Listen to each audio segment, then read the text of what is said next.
All right, Jeff, here we are. I'm excited to learn from you. You're kind of a big deal, I think. I'm pretty excited. I mean, well, you're a big character, that's for sure. So we're going to get a lot of, I think, cool sound bites from you. But hey, just for the folks who maybe don't live and breathe hockey, how do you describe what you do now? Um, I am the founder of GMT, Give More Training. Also GMA, Give More Advising. That's for hockey players in a mentorship capacity. I also am the co-host of the Hockey Think Tank podcast, and we've got over 2 million downloads. And I have online training where I work with individuals, where I work with teams, where I work with organizations, universities in the NCAA as well as the ACHA. And then I have 5 locations that my company and my coaches run here in St. Louis, where we oversee the training in season for a little over 3,500 youth hockey players. And then in the off season, I personally work with the elite of the elite here in St. Louis, pros, Division I, Division III, junior hockey players, and like 15 to 18-year-old AAA players as well. Holy moly.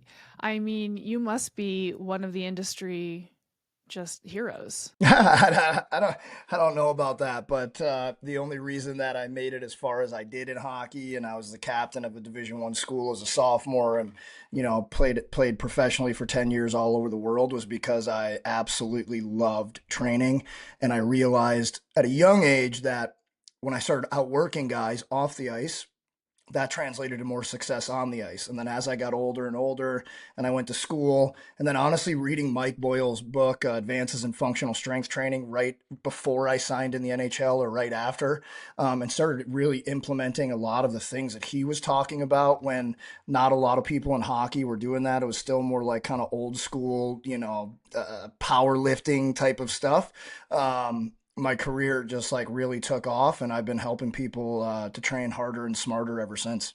Interesting. Oh, I have so many questions about this because that's a great point. And I'm super out of my element here. I don't know much at all about, I guess, the performance side of training for pro sports.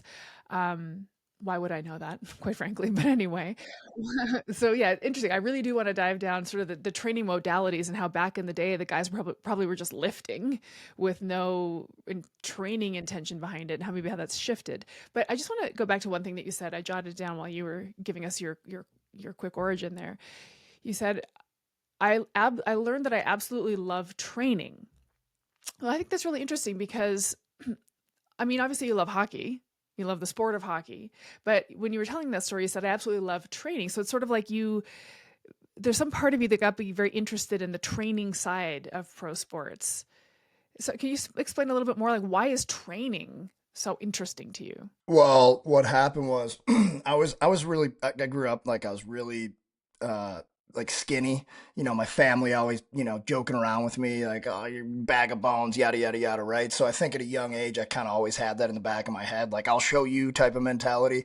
And then when I was 17 years old, my first year playing junior hockey in the USHL, I got hit, just kind of a freak, kind of weird hit, and my adductor tore off the bone. They didn't diagnose the injury correctly. They didn't get me an MRI, so I wound up being on the shelf for like 3 to 4 months, and all I could do was lift weights and work out. And that was the first time that I really, really dedicated myself to like lifting weights. And I came back and I got on the ice after not skating at all for 3.5 months, and I had more confidence than I had ever had on the ice. And it was strictly because I was going into, battle situations, dangerous quote unquote situations where there's physical confrontation, and I wasn't nervous going up against guys that were 3 years older than me anymore. And it was all from what I did off the ice. So I realized that, and this is like zooming out and being able to look back, to 23 years ago. And I realized that confidence is only something you can earn. It's not something anybody can give you. When I speak, I talk about how you have to earn your own confidence every single day. And, when I speak and I do mentorship stuff, there's different metrics daily and things that you can be focusing on that you can do to earn your confidence that no one can take away from you. And I just realized that working out is so tangible. Like it's like you did 5 push-ups on your first workout, and then a month later you did 25. And no one can help you with that. You are the only one who can control that and can earn that increase. And so it's like instant confidence builder because you see your numbers go up, right? And no one can lift the weights for you. You are the only one who can do that. So I realized that, oh man, because I did all that, I became more confident in myself. I became more confident on the ice in physical battles and things like that, which translated to me playing hockey better. So like I love training because yes, it makes you bigger, stronger, faster, quicker, better coordination, better vestibular system, all these things that you can work on off the ice. But also the number one thing that it gives you is self-confidence. Very cool. I mean, self-confidence, is that is that confidence that your body can do what it needs to do? Yes, but also literally just confidence in yourself, overarching confidence. I mean, I walk into a room and like I know that part of my confidence comes from that like I do everything I can every day to be my best. And part of that is nutrition, part of that is sleep, which now that I own multiple businesses, not the best, but I know that. Part of that is my self-talk. Part of that is my reflection process. Part of that is my workouts. I know that no matter what life throws, I can handle stress because of the way that I train, because I eat healthy, because I do all these things. And so, like, I just understand that all of those things allow me to not be worried about what I'm going to face during my day, whether that's in sports or in life. Yeah. Wow. Yeah, I see how it translates. So I mean, you were a very exceptional hockey player, obviously, would you say? And would you say training took you like how does that what's the ratio there of like I was this much of a good hockey player and training took me here? Like what would you how would you rank that? I mean, there's no doubt in my mind that I don't I don't get to Division 1 hockey on a scholarship if I wasn't the most in shape guy in the league. I wasn't like obviously I had skill, but I always compare myself to the best players in the world, which would be NHL players. And the guys who I was competing against with for jobs and things like that, a lot of them at that highest level, most of them had more skill than me. My way of getting on the same playing field as them and being able to be in games with them against them, whatever, keep getting signed to contracts was my ability to outlast them. They're getting tired 25 seconds into a shift, and I might not get tired till 40 seconds. They're tired in the third period. I'm not as tired. I can recover easier and faster. As the season goes along, everybody loses strength. Well, I lifted all season long. And it's a process that, I mean, I don't want to say perfected, nothing's perfect, but it's a process that evolved over years and years and years to figure out what I needed to do off the ice so that I could feel good, stay healthy, get injured less, things like that, hopefully, throughout my career. And that's what allowed me to play professionally 10 years. Yeah, yeah. Well, I mean, so you mentioned the groin injury, the adductor. Um, did you have other like what was your injury sort of stats throughout your hockey career? Was it dismal or did you do better than other guys? Yeah.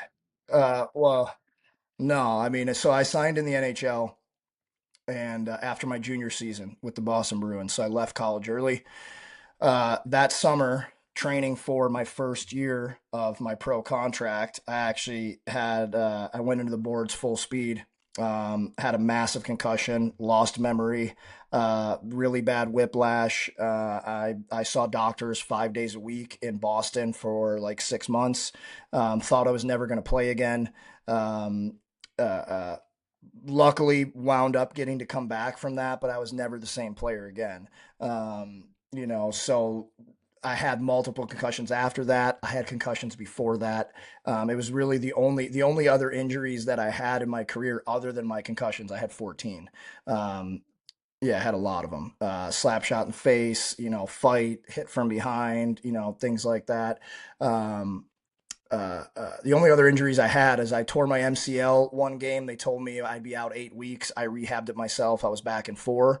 And I had a couple shoulder separations, but I only missed 2 games for that when I was in juniors. And I also blocked a slap shot with my pinky, and it shattered, but it didn't displace. So my college team would not let me play the first weekend that it happened because they said if it displaces, you're out the rest of the season. So they forced me to take those 2 games off, but I was able to play with the cast on after that.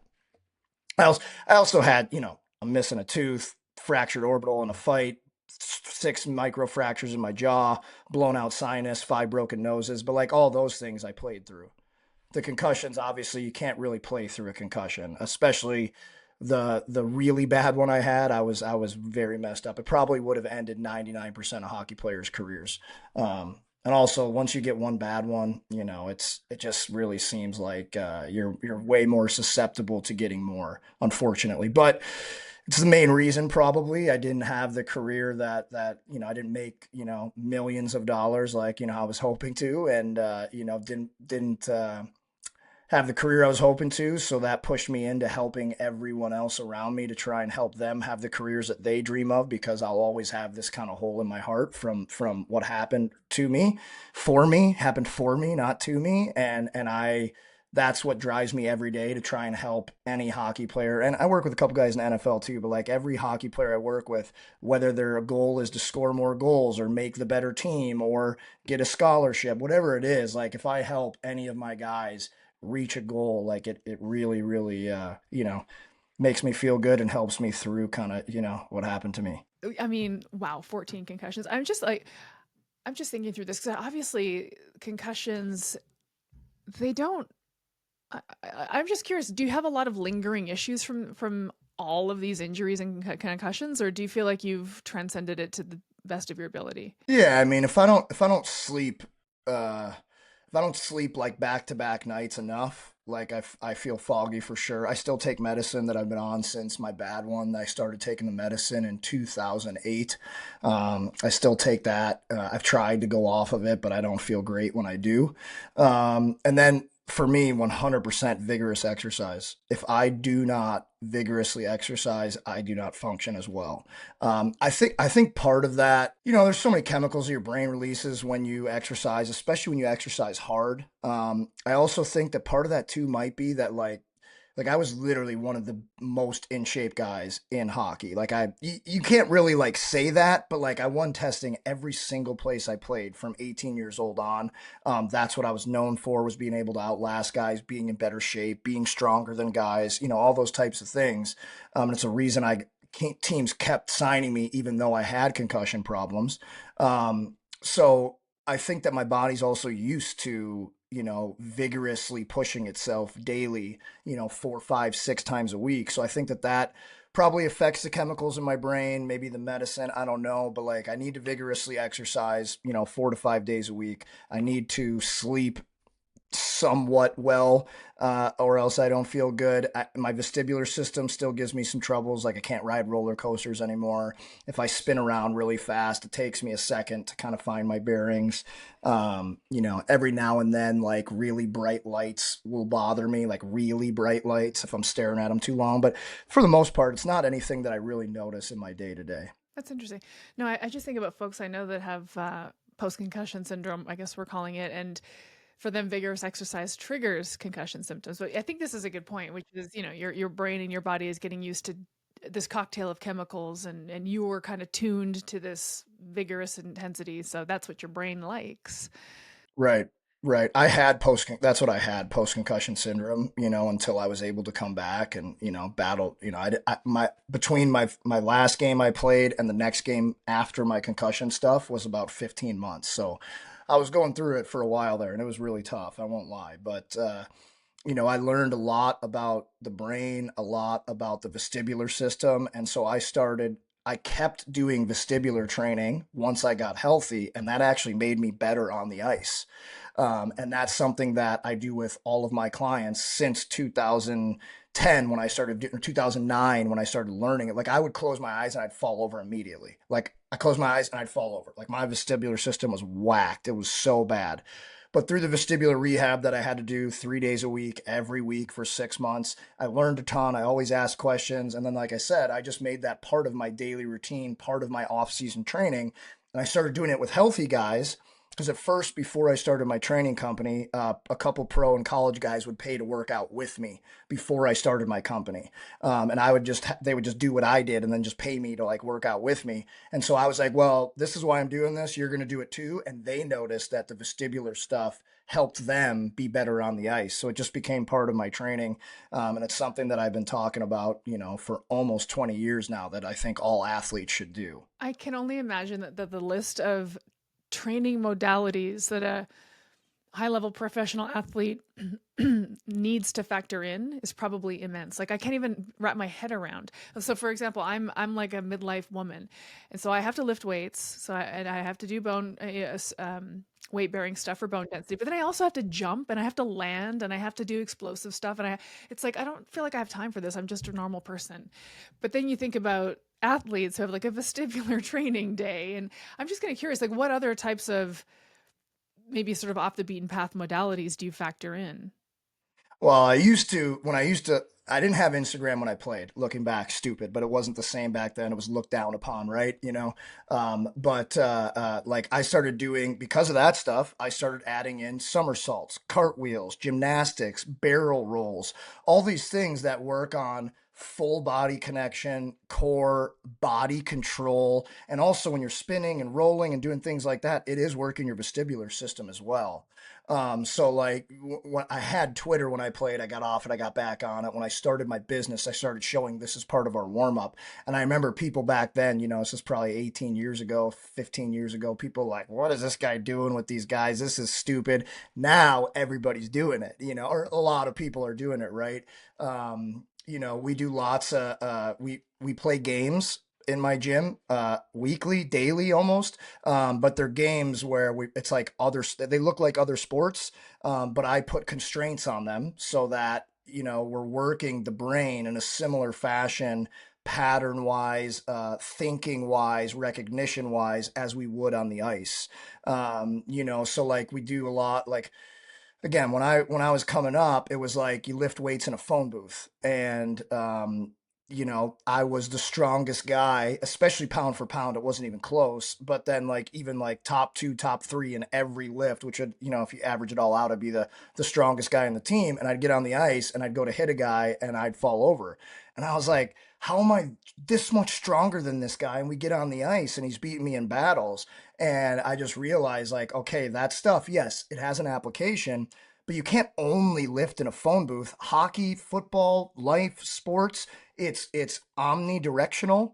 It's moving in different planes of motion. It's being able to control your body, accelerate, decelerate, all of these things that are super, super important. That aren't only lifting. And so I started making all of those a main focus of my training. So like when anybody trains with me, and obviously it's stratified out by what time of year it is. Is it the off season? In season is not the sexy stuff we're talking about, because that hockey is the variability. So we don't want to have a ton of variability in our training, because I don't want guys super sore, feeling weird going on the ice. The variability is hockey. So the gym becomes more simplified. We focus on strength, low volume power, mobility, prehab. But in the off season, guys aren't skating as much, especially in the beginning of the summer. So we're doing everything: jumping, throwing, punching, wrestling, games, sprinting, acceleration, deceleration, like everything an athlete needs to be good at for their sport. Fascinating. I so it's so funny you mentioned somersaults, because I'm just going to share a really embarrassing anecdote. So a friend of mine said to me, this is a couple months ago, "Hey, have you done a somersault lately?" And I said, "Actually, no, it's been decades." Then I got that in my head that I needed to just do a somersault. So I thought, okay, well, I'm just going to do it on the grass. It's nice and soft. I can't do it.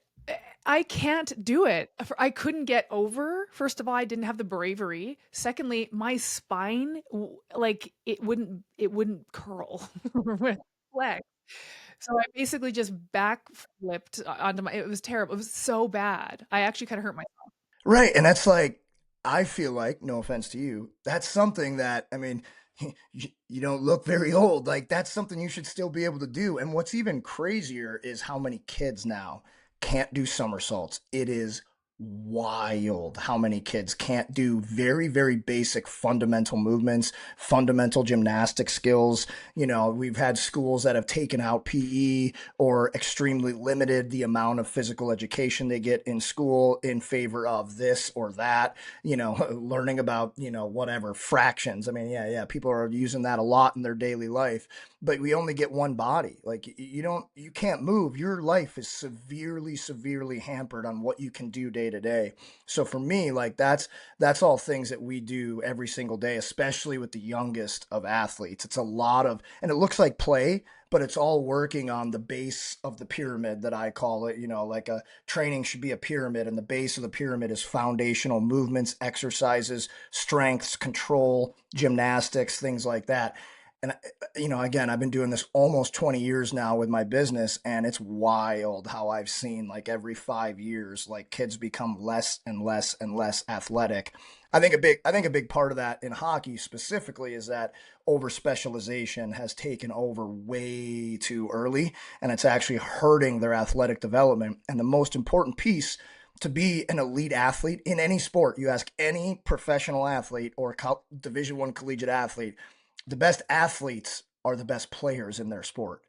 So these kids are specializing early because they see older people specializing. So their parents think, oh, I should only do hockey. But when you only do hockey, you lose all of these other things that wind up developing a better hockey player down the line. Yeah, I hockey to me, maybe I'm biased because I'm Canadian and I just think it's the best sport ever. But yeah, to me it seems like the most. I think it seems like one of the most athletically demanding sports. Just the speed, the direction changes, everything about it. Like I'm always astonished because I'm a fitness geek. So when I go to a hockey game, I'm obsessing about like, wow, I can't believe he just pivoted that fast. Like I'm just, unfortunately, I'm paying more attention to things like that than the actual game. But that's okay. Um, to me, it seems like there are so many different components of fitness that a hockey player needs. What do you think they lose in air quotes if they don't generalize to other sports? Like, what's an example of a skill they might lose? Oh, like I just said, they can't do a somersault. They can't do a cartwheel. Like they're really good skaters at 10, but they're losing the base of the pyramid, which is like the building blocks of athleticism. So yes, they're really good at like these one or two things, and at 10, they're better than the other 10-year-olds who don't stay on the ice year round. But by 15, 16, 17, 18, when now it's not just who can skate the fastest in a straight line, especially hockey over the last 10 years, it's so much stop and go and more agility than top end speed. Yes, you have to be really fast, but it's so much more stopping, starting, learning about it's even more so like learning about spatial awareness. Like how to create space and time. Like if you play basketball in the off season, you're working on, how far is that defender from me? I got to dribble while I got to know how close are they when I got to stop dribbling, setting picks and rolls for your teammates, wrestling, like coming in, coming out, grabbing somebody, pushing against them. But if they're only doing, and a lot of young players in the summers, if they're skating all the time, they're doing hockey skill training. It's not even hockey games, and so the skill level of individuals has gotten high, but the thought process and how they play the game and their overall athleticism has gone down. So that's why you see all these kids who are phenomenal at 10 and 11 and 12, and everybody's like, "Oh my god!" But anybody who actually played high levels is like, in a few years they're not going to be there. Like, and there's very few who are able to escape that. Oh, that's interesting. I mean, like I'm out of my league, but I just think about all the little little hockey kid development camps and things that exist to, maybe the parents have the dream or the kid, maybe the kid probably has a dream too of getting to this high level. So they're going all in on hockey. And you're saying that's actually probably not going to pay off. Yeah, I mean, you listen to anybody in my field, they will 99.999% of coaches, especially ones that work with the level of players I do, will tell you that's not it. Also, like the skating stride's not a normal biomechanical movement the way that you push on that diagonal. So now we're seeing more and more kids with like problem hips at 16, 15 because they never get off the ice. You have to get off the ice. And another thing too, just from a developmental, social developmental thing, like Hockey has a certain socioeconomic status. Locker rooms are very similar no matter where you're playing. You go and play basketball, you go play football, you go and do wrestling. You're going to be around different coaches who have different mindsets, who treat you differently. You're going to be around different players who have different backgrounds, and so you're developing the whole human way better by putting your children in not the same situation over and over and over and over and over and over and over every single year. So, like, from a human developmental standpoint, it just makes sense too. Oh yeah. Oh yeah. Hey, that's such a great point. That like the psychosocial piece. Every sport has its little silo of how they talk to you, what they get you to do, the vibes in the locker room, whatever. Oh man. Okay. Okay, gun to your head. You have to pick one sport that complements hockey the best. Um, I would say, I always say this all the time. I would say what age, because it depends. Are we like just from an overall development standpoint? Uh, if we're just talking about playing the sport, I don't know. Basketball would be up there. Acceleration, deceleration, spatial awareness, hand-eye coordination, body control, teamwork, talking, all these things like they really help a lot. I also think like I don't love like what they like if it was just practice, like wrestling probably up there. Getting beat one on one, you can't hide. Yeah, hockey is a team sport, but when you do a sport like wrestling, it's one on one and you lose, you lost because of you. And if you have good mentors and good coaches, they will help you. Okay, that's not the end of the world. What do we do well? What do we not do well? This is how we get better. Losing is part of it. And I think a big part, especially in today's world, like kids lose, kids get cut, and I don't know. I think a lot of parents make excuses now. Whereas, like when I was younger, like two of the best things that ever happened in my hockey career and my life. Number one, getting cut. I think I was 12 years old, and my parents didn't call the coach. My parents didn't go to the social media and make a big stink about it. They said, "Do you think you should have made the team?" Immediately, I'm crying in the lobby, and we get in the car. Jeffrey, do you think you should have made the team? I was like, probably like said yeah. And then they're like, Jeffrey, do you think you had your best tryouts? And they were like, be honest. And I was like, no. And they're like, well, that's why you didn't make the team. You probably thought you were on the team, and we thought that, your effort wasn't as good as it usually is. Maybe you thought you were just a shoe in to make the team. So I never, ever, ever went into a tryout ever again where it was like, I'm going to let it be like a question mark. It was like, I'm going to dominate the tryout. I was always good in tryouts from then on, and getting injured, it was the same thing. Okay, like what can I do to try to make my body as bulletproof as possible? And you can't negate or mitigate all injuries, but you can, strengthen your body, work on it in as many ways as you can. So if you find yourself in a vulnerable position, hopefully your training helps mitigate the severity of the injury. Yeah.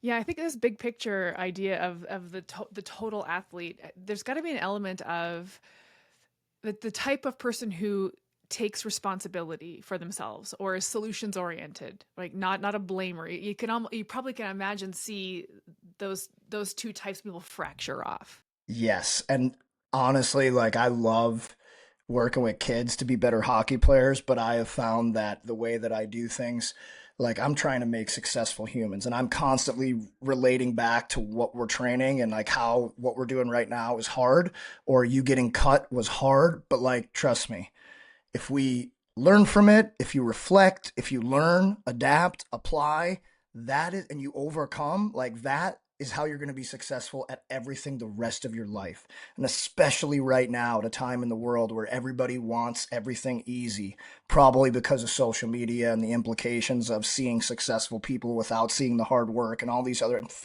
fakers out there, faking like they own all these things, but they just rented them and took pictures in front of them like a bunch of nerds. Like sports.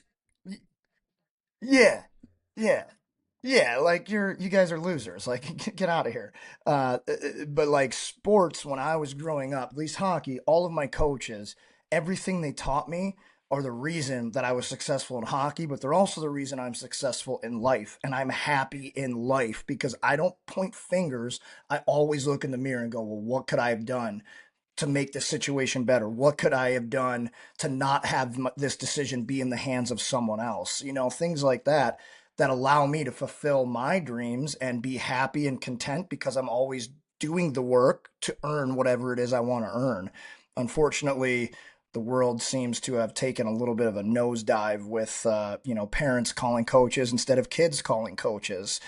People immediately, and obviously there are situations that call for that are unsafe, but like that's a minuscule percentage. We got a lot of parents that make excuses. We got a lot of coaches that make excuses, yelling at referees. When it's like, what's that teaching the kids? To cry when bad things happen. No, you don't, and you don't. Abuse officials. Like, are they gonna yell at their boss later in life when their boss, says something to them? Like the sports should be teaching life lessons first and foremost. Yeah, we are in one. 100% we are in, at least where I'm at. And, our podcast is really big in the hockey world and we hear from people all the time. Like that's, you know what, I need to write that down. Resiliency recession. That is great phrasing. It's a pet project of mine because I'm a health coach and I work with women on weight loss. Okay, so whatever, very very generic thing, but um, what am I trying to say here? Women that I work with, if they just quit quitting, they would get results. If they just quit quitting, and so a big part of my job is I know a lot about nutrition and fitness. I'm very qualified to have opinions on programming on these things, but at the end of the day, you just need to practice resiliency and perseverance and quit quitting. I mean, resiliency, we talk about on our Hockey Think Tank podcast. I think the most important thing for anyone to be happy, successful human is the skill of resiliency. There's no doubt in my mind. Nobody has an easy path. Doesn't matter who you are. You see people who become uber rich and then their kids are totally messed up. Even them, they need to figure out resiliency. They're going to go through, it's going to be different, struggles and problems in their life, but they need to learn resiliency also. They can't just be given everything because that's why they end up screwed up. And it's the same thing with somebody on the other end of the spectrum who is a have not and grows up with nothing. Well, they can't be told all the time, like, you are nothing, you will be nothing. No, they need to learn to have doors closed in their face and how to go over, around, through. If a door is closed on you, you walk around back and you kick in the freaking window. Like that's what sports should be teaching all kids. And that's why I'm a massive proponent for every young person to be in some type of sport. And then we just need to keep coaching the coaches on what actually matters. Mm. Oh yeah, that's probably a whole other rabbit hole. Well, I mean, for whatever it's worth, just in the 20, 30 minutes I've been talking to you, I really do think that you um, model resiliency. I mean, it just, you do a really good job of that. I mean, even telling your origin story, how after the concussions, you weren't ever the same level of player again. And now I'm doing this. And it fills me with a great deal of joy and passion and life fulfillment to help other people reach their levels. And so that's a good example of resiliency and just allow, what is some, I'm thinking of a cliche that where your losses become your lessons or your opportunities, this kind of thing, right? And it's really amazing to be able to model that to people. Hopefully it's going to rub off on the younger generation. That's my goal every day, and what I constantly, talk to my coaches about. It's like, yeah, if you get cut, the world's not over. If you have a bad game, guess what? I always tell people, I have like coaching mentorships. I mentor gym owners. I mentor personal trainers. I mentor coaches. I mentor kids. Like I have all these different programs. I mentor all of my own clients. And what I always tell them, the things that I've learned is like, be where your feet are. I know we all know what that means. Be where your feet are, but I don't think people really understand why that's so important. And when I am talking to somebody in person, I'm like, this is where you are right now. If you're looking to the left, the past, can you change anything that happened a second ago, a minute ago, a week ago, a year ago? Can you change what happened? No, you cannot change it. You can learn from it, adapt, and get better so that you are better today, right here. But also, so many people look to the right and they worry about tomorrow, the next game. Is coach going to sit me? Am I going to make the team? Am I going to make enough money to support my family? Like worrying like that, unless, again, you use it to motivate you to be better here today. That's the only way that that's going to help you today. But the way that you make a better tomorrow when you look to the right is by winning today, because that's the only thing that you actually have control over. How do I show up right now in this exact moment? Not 10 minutes from now, not tonight. How can I show up right now so that whatever interaction I'm having with whoever I'm having with, how can I add value? How can I bring my A game? How can I do things that are going to make me better? And that's all that matters, because when you do that, you're making a better tomorrow for yourself, which is what a lot of people worry about. But when they worry about it, they, fight, flight, or freeze, they freeze. And what I tell people, it's like trapping yourself in a rocking chair. You're moving, you're doing something, you're wasting energy, but you're not going anywhere. So instead of worrying, just attack whatever you have in front of you right now, whatever the task is. Not the next task, not 3 tasks you have later today, right now in front of you. Attack this right now. And then if you do that over and over and over, you will have a better future 100% of the time. I was taking a lot of notes when you said that. This is great. This is a great coaching education. So going back to kind of the resiliency conversation, and people have to quit quitting. They're quitting because they're either looking back and saying, I screwed up. I'm here because this happened to me. I'm here because so and so has it out for me. I'm not where I want to be because of that thing that happened. Okay, learn from it, adapt. You can't change it. People, like, they get sad and depressed. Like, trust me, I have more reason than anybody to be depressed. I have all my hopes and dreams coming true that I worked so effing hard. I took no days off for like 10 years to earn my NHL contract, right? And then a freak accident, random thing that like almost never happens, you know, turns me into a potato for 8 months, Of course I could be sad about that. Of course I could be depressed about that. But what does that do for me? It does nothing for me. Nothing. It's just gonna make me more sad. But I can learn, adapt, apply, teach people how I got over it, teach people how I built a business because I used that to motivate me to be better in the moment now, which now is, when 10 years ago, when I retired, 2018, didn't have a gym yet. My first gym was smaller than my home gym and that I'm in right now. Smaller than my home gym, and I had to have 20 players at a time in there, and I had almost no equipment. Now I've got 5 locations my company runs. I run one in Wisconsin. I run one in Canada. I've had over 33,000 people train with me online since COVID. But I was in a gym that was smaller than I'm in right now, and definitely not as nice, and definitely nowhere near as much as equipment as I have in my basement. And I was training 20 players at a time. But I used the bad stuff to make me be better in the moment and create change and affect positive change in the people I was working with. And that's how I earned the next gig and the next gig and the next gig and then this gym and then that gym and then this organization. Right? So it's like, again, show up where you are, do everything you can to get better, consistently do that, and you're going in the right direction, getting closer to whatever your goals are. Yeah, I think that the directionality is critical. I think about that a lot when I'm coaching my clients. Like, are we at least oriented in the right direction? Let's make sure, and then it's just take the next step.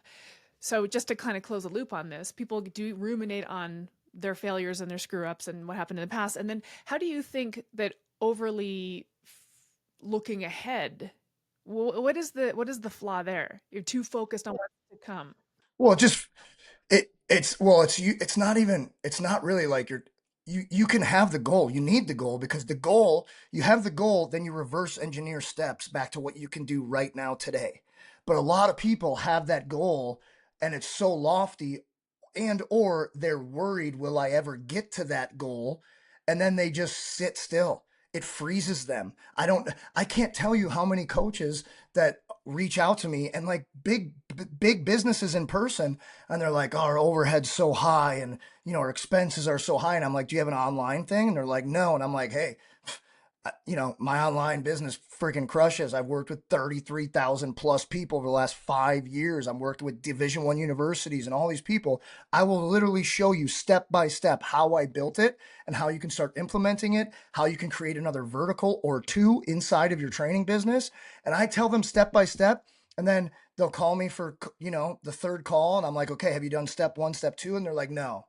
And I'm like, why? And they're like, excuse.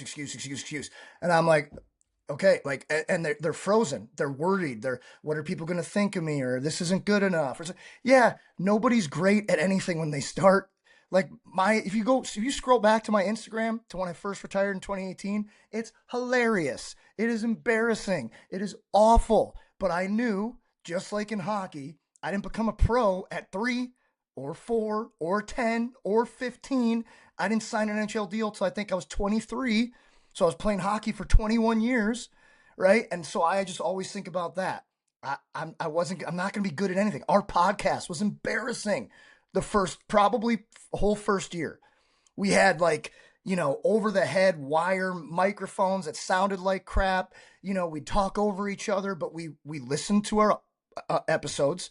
We'd take notes on ourselves. Okay, if I'm making a joke, I can't laugh at my own jokes, so that we're laughing, we're talking over each other. We need to make sure, because as an audience member listening in the car on the way to the rink with their kid, they can't hear the other guy talking if I'm talking over him. So no matter what, if he starts talking, I got to shut my mouth. I took notes. I got better. We got better. We got better. We have over 2 million downloads now.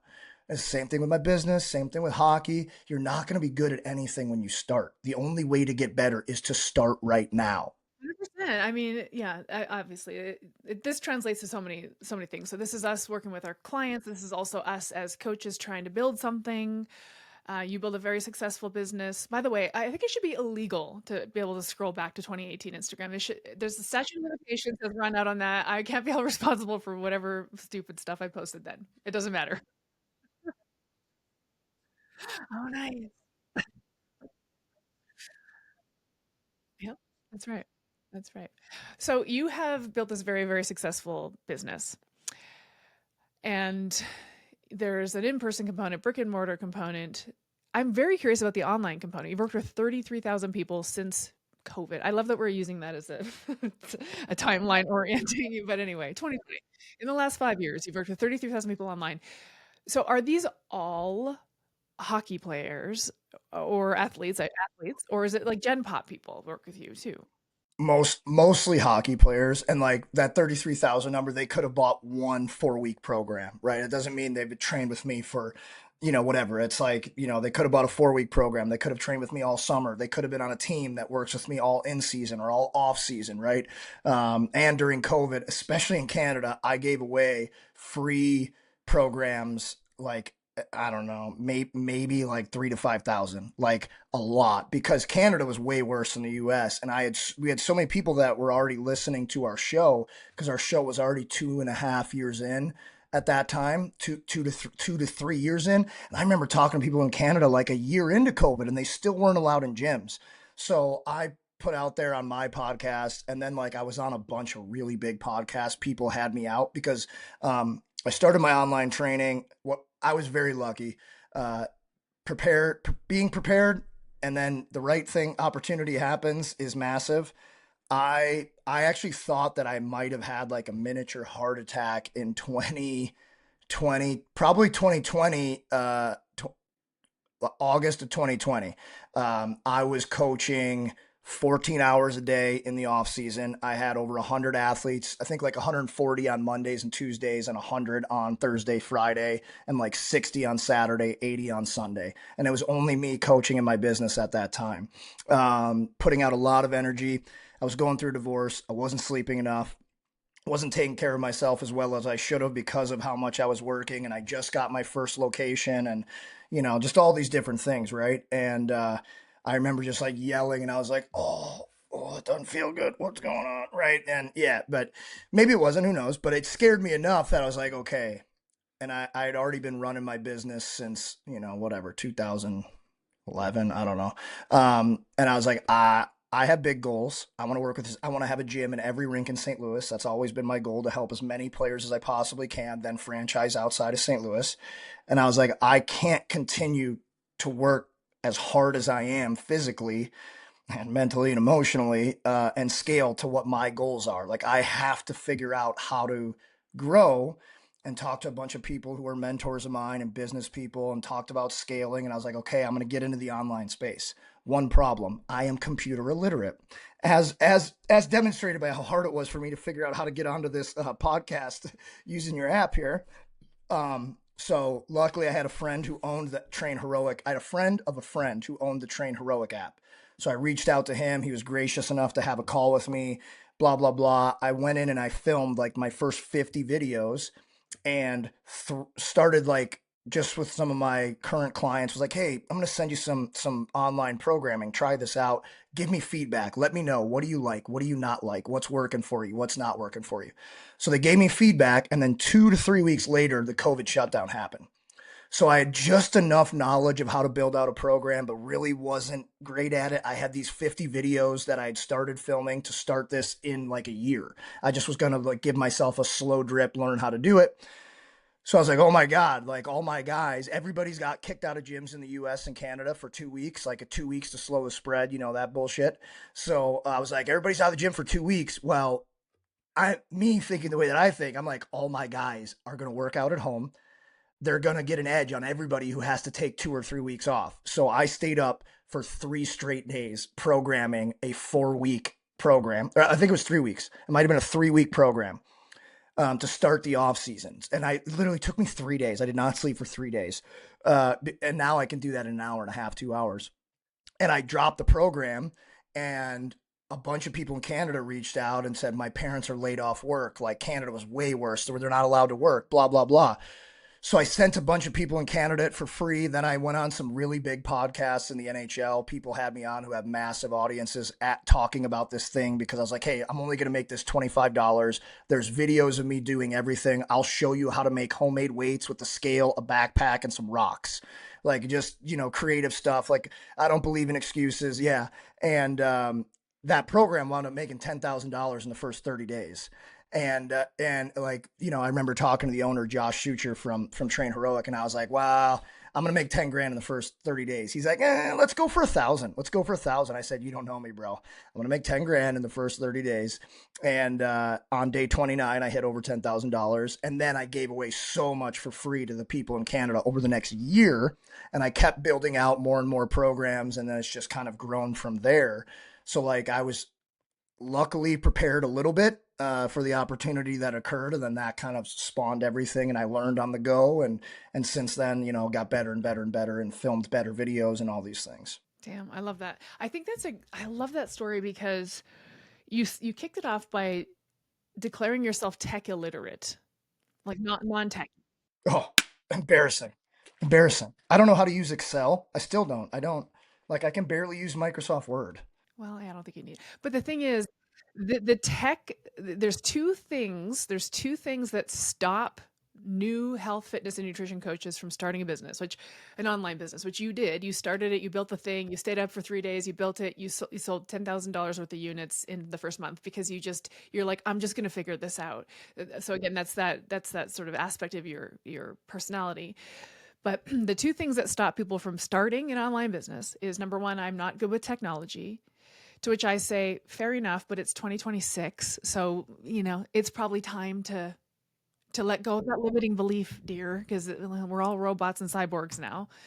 Second is, so I just want to pause on that because that did not remotely even, it doesn't sound to me like that was like not even a little blip on your radar. Like, I'm not tech savvy, so I'm just going to go ask a tech savvy person a few questions, and I'm just going to knuckle down and figure it out. The second thing people really hate is putting themselves out there, talking to camera. Yeah. That's the big one. That's the big one. That's the big one, is a lot of people are afraid of what other people think. I mean, I was talking to my buddy who played in the NHL last night. He played, maybe 10, 20 games, and he's living in Australia now. And he was working a corporate job, and he reached out to me probably 4 to 5 months ago. And he's like, dude, I hate what I'm doing. I love watching what you're doing. I love your passion. This is what I'm passionate about. I'm going to quit my job, and I'm going to start training people down here in Australia. Like, how do I start? And so we're talking about it, and we were talking last night, and it's kind of the same thing. He's like, asking about programming questions and should I do this for this population and blah blah blah. And he's like, yeah, I think I just get in my own head because I see all these other people on Instagram, and then I question myself, and people are always worrying about what other people think. And luckily, I just stopped caring what anyone thinks about me. I know the value that I bring. I know what I can do for the people that are in the room with me. I've demonstrated it for decades. And so if somebody doesn't like me, it's just because they don't know me. And I also don't care because I'm never going to see you. You're some random person on the internet. I don't care what you think about me. I don't care. I care about the people that come to see me every day. And am I making them better? Am I helping them live a better life? And are they having a great experience when they're in one of my gyms or listening to one of my speeches or listening to our podcast? Am I adding value every day? All I care about is, am I adding value? That's it. And everything else takes care of itself. There you go. So it's a slightly nihilistic, like it doesn't even matter kind of attitude you have to take because it doesn't. Like the stakes are very low. Just put yourself out there. Who cares? Like, first of all, at first nobody's looking, so it's real safe. Okay, first you have no audience, so what's the holdback here? And then after a while, you just show proof of confidence, I think, and then people are gonna shut up about it. So yeah, I mean, I'm with you on that.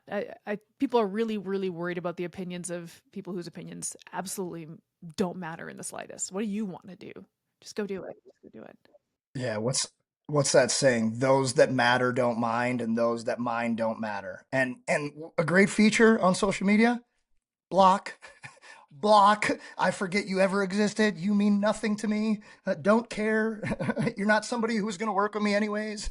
Yes, I'm very, very liberal with the blocks personally. Oh, jerk block.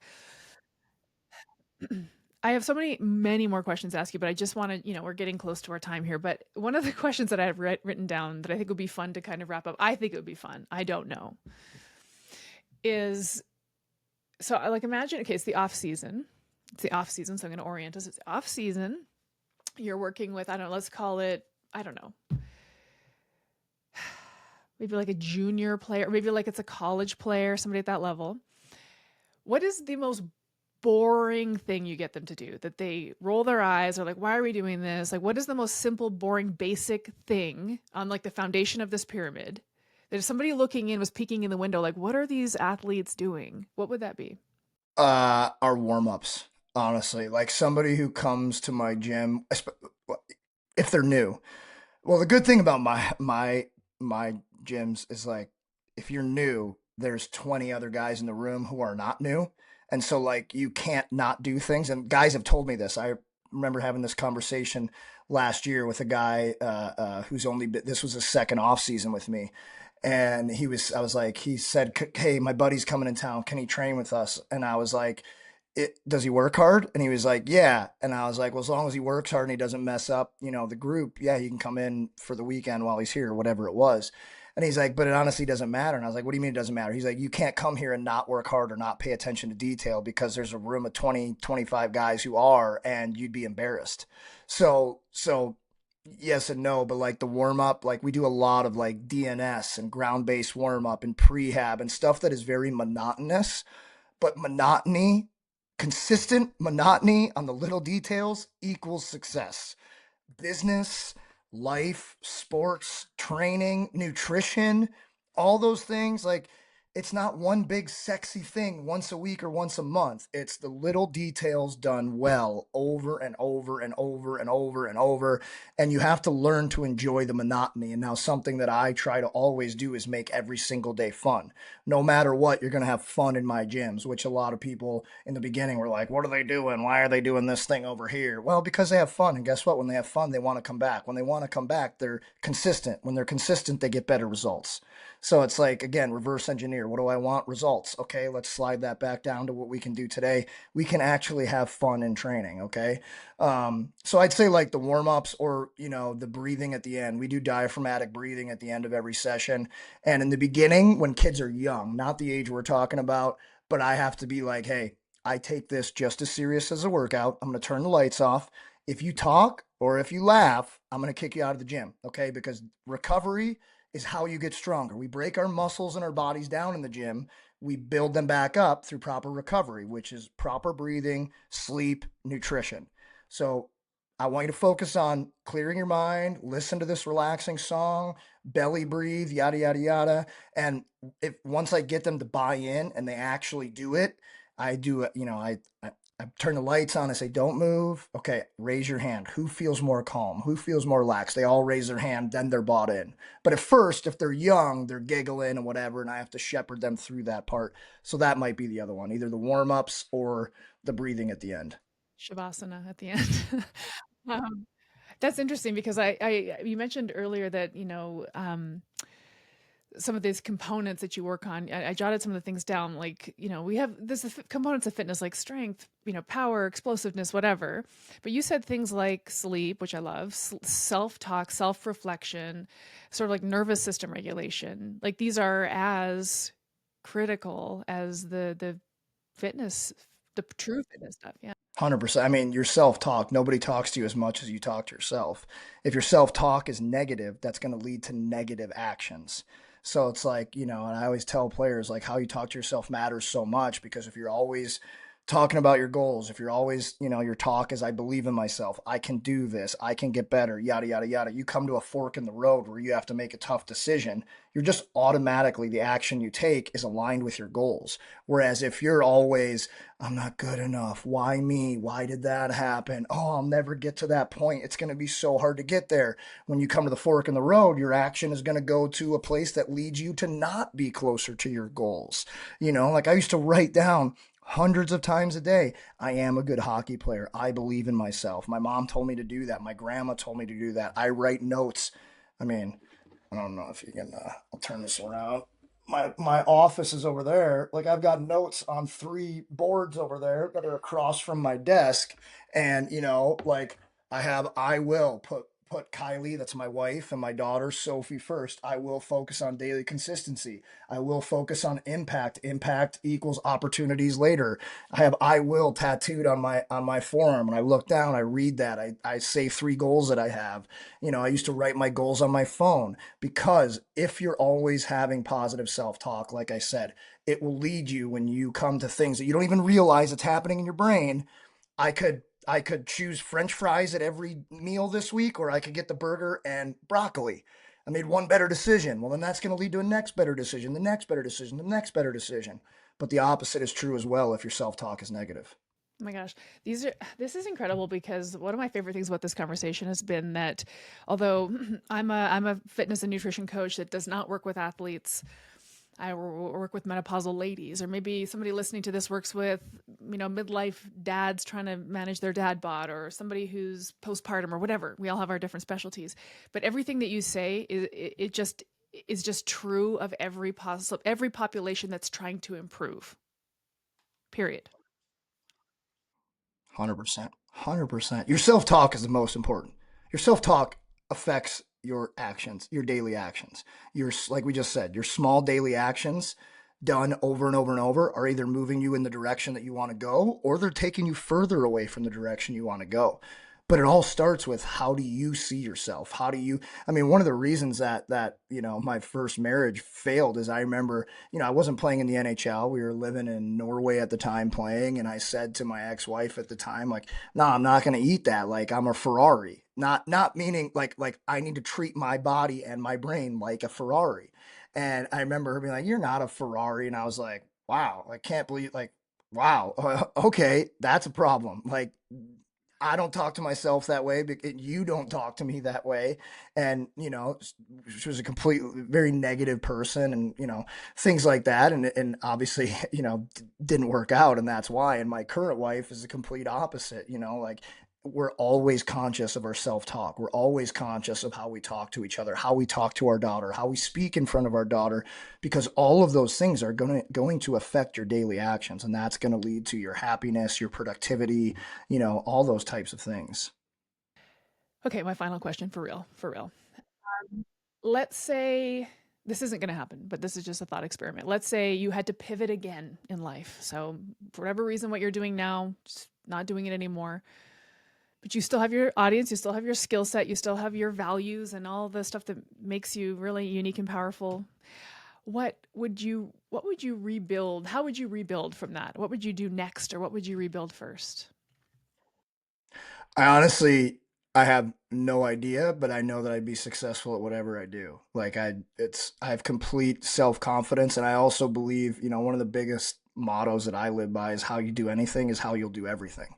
So like I know because of going back to what we talked about in the beginning, the five daily details that they're four now, but I guess well five, like my sleep, my nutrition, getting my workout in, self-talk, reflection, all these things. If I do those well every single day, it doesn't matter what I'm going to do because I'm going to bring my best self to whatever I do. And I know from my life and looking back and living the way that I do that I will find a way to overcome, adapt, apply whatever I need to be successful. So like I don't know what that would be. It would 100% be something helping people. I love helping people first and foremost. I know that I need to make money to live. I know that I need to make money to support my family. So I am like, well, I like those two things. Why don't I make money off helping people? And not in a way where I'm taking advantage of. Again, my motto is always add value. AAV, always add value. So I would find a way to add value helping people and I would find a way to make money doing it. Hell yeah. Hell yeah. Honestly. Okay, so now we've come to the point of the conversation where you get to tell us where we can follow and find out and get all the stuff from you. So hit us with the logistics. Yeah, I mean, I just usually direct people to my Instagram. It's my name at Jeff Lavecchio. If you type in JEFF love, I'll be the first guy that comes up. I try to answer all of my DMs. Obviously, sometimes it's hard, but I tell people if I don't answer it, just DM me again. My website is gmbm.com. Since I think this is year 3 or 4. It's either year 3 or 4 if I put my own workouts online via Train Heroic that anybody can do my daily online workouts with me. I've had over 200 and something people doing them with me every single day. It's only $35 a month, but I've had over 200 people doing them with me every day since I started it. Sometimes that number goes up to 300. But something that I also do is anyone that's a first responder or military veteran can join the team for free for life. So as long as I'm doing that, you get it for free.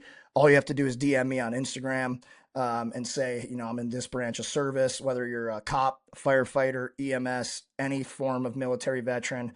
And that goes for Canada too, even though I'm American. I still respect what you do for everybody. I have lots of Canadian friends, teammates, and stuff like that. So if you're in any of those industries and you want quality daily training that will challenge you, and you can obviously regress it if you're not in the shape that I am right now, you can do one set of everything for a month or two and then try to progress to 2 sets and then 3 sets, things like that.